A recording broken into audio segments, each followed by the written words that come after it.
दुकान में सहारा का ऑफिस और एजेंट की क्या भूमिका होगी, जाने पूरी कहानी विस्तार से। सहारा इंडिया देश की एक बड़ी कंपनी है जहां पर बड़े से बड़े और छोटे से छोटे निवेशक अपनी कमाई इन्वेस्ट किए थे।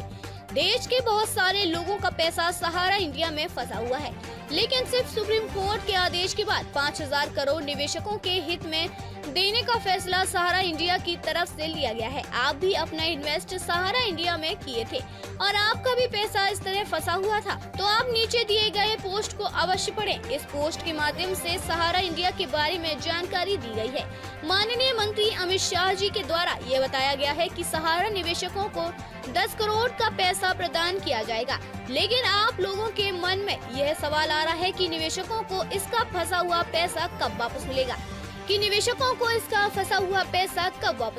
निवेशकों को भुगतान कराने में एजेंट और सहारा ऑफिस का क्या योगदान होगा, इसके साथ किन किन निवेशकों को कितना पैसा मिलेगा, इन सब के बारे में जानकारी नीचे दिए गए आर्टिकल में विस्तार से बताई गई है। इसके बारे में अधिक से अधिक जानकारी के लिए आप नीचे दिए गए लिंक पर क्लिक करें। देख सकते हैं सहारा इंडिया 5000 करोड़ निवेशकों में दोबारा बांटेगा।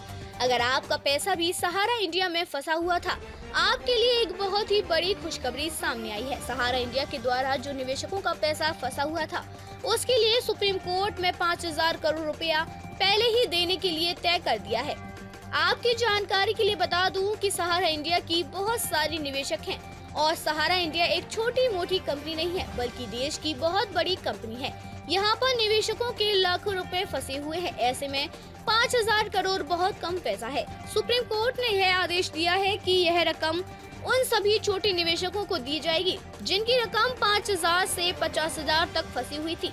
मीडिया रिपोर्ट्स के मुताबिक बताया जा रहा है कि 5000 करोड़ रुपया की मांग एक बार फिर से की गई है। हालांकि यह खबर भी पूरी तरह सबूत के साथ नहीं है, लेकिन सहकारिता मंत्रालय के साथ एक बार फिर से सहारा इंडिया के निवेशकों के हित में 5000 करोड़ रुपया की मांग को लेकर अदालत का दरवाजा लेकिन सहकारिता मंत्रालय के द्वारा एक बार फिर से सहारा इंडिया निवेशकों के हित में 5000 करोड़ रुपया की मांग को लेकर अदालत का दरवाजा खटखटाया है।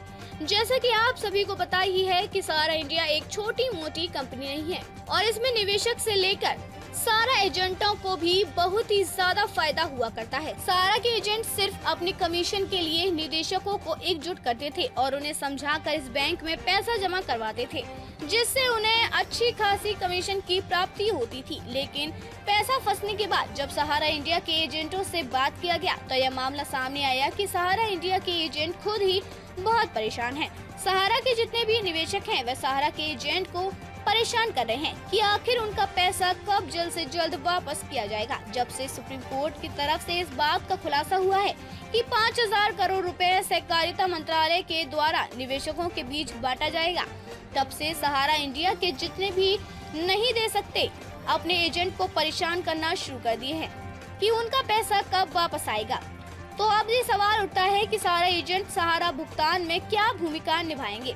इसके बारे में जानकारी इस पोस्ट में दी गई है। सुप्रीम कोर्ट ने आदेश दिया है कि जिन भी निवेशकों का पैसा सहारा इंडिया में फंसा हुआ है, सुप्रीम कोर्ट सहकारिता मंत्रालय को सहारा से भी रिफंड खाते में सिर्फ 5000 करोड़ रुपए सहारा के सोसाइटी में लौटाने की बात की है। ऐसे में निवेशकों के मन में सवाल आ रहा है कि उनका पैसा कब और कैसे मिलेगा। अभी यह स्पष्ट रूप से आप सभी को बता दिया जाएगा कि सहारा इंडिया ऑफिस और सहारा एजेंट की दुकान में किसी भी प्रकार की कोई भूमिका नहीं रहेगी। पहले ही सुप्रीम कोर्ट के आदेश के द्वारा सहकारिता मंत्रालय को निवेशकों का पैसा उनके खाते में दिया जाएगा। यहाँ पर सुप्रीम कोर्ट ने लोगों को यह नहीं बताया है कि निवेशकों का पैसा कौन से बैंक खाते से मिलेगा, सहारा ऑफिस के खाते से मिलेगा या नहीं।